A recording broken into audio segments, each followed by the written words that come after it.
It is bounce back time for Ryan Lochte of the United States. At least he hopes that is the case in his second individual event here after finishing 4th in the 200 free earlier.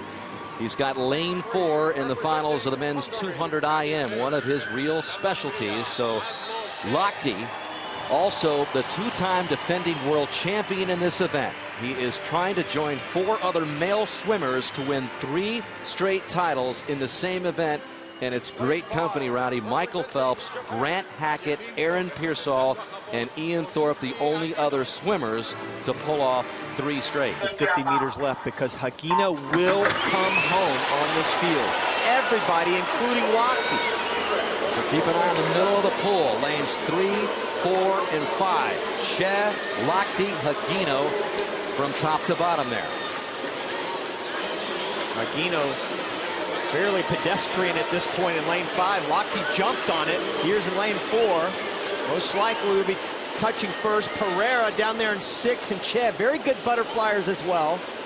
Tiago Pereira, Brazil, no surprise, 27-year-old, 3-time Olympian, down there in lane 6 as they hit the backstroke. Ryan Lochte said after the disappointment, Rowdy, in the 200 free, I'm going to get back to swimming like I always have. That's going out there, having fun, just doing the best I can and not getting too bogged down with times and splits. And how many times have I talked to him and said, you know, how do you feel? He goes, I'm not worried. I go, you don't get nervous? I never get nervous. And it seemed to me like he was nervous before that 200 freestyle.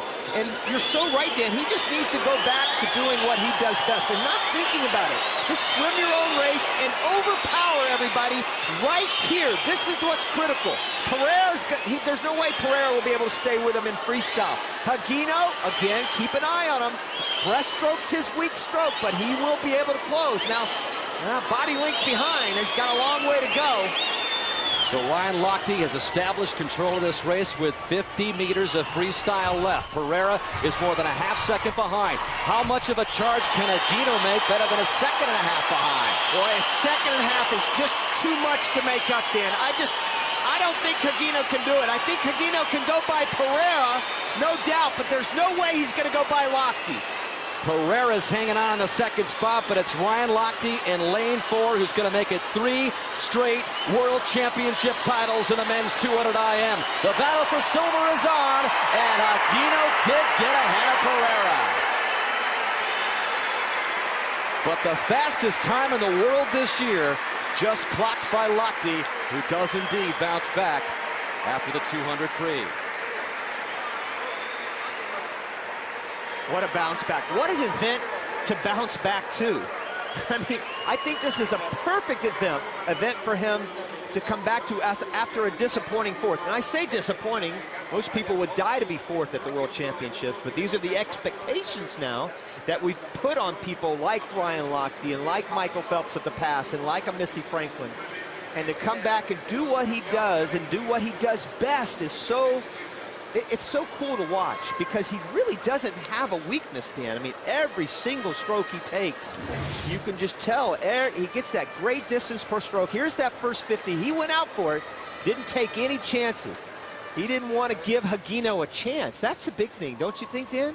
Yeah, he didn't want, you know, he was going to make that cushion just too much for even Hagino with strong finishing power to make up.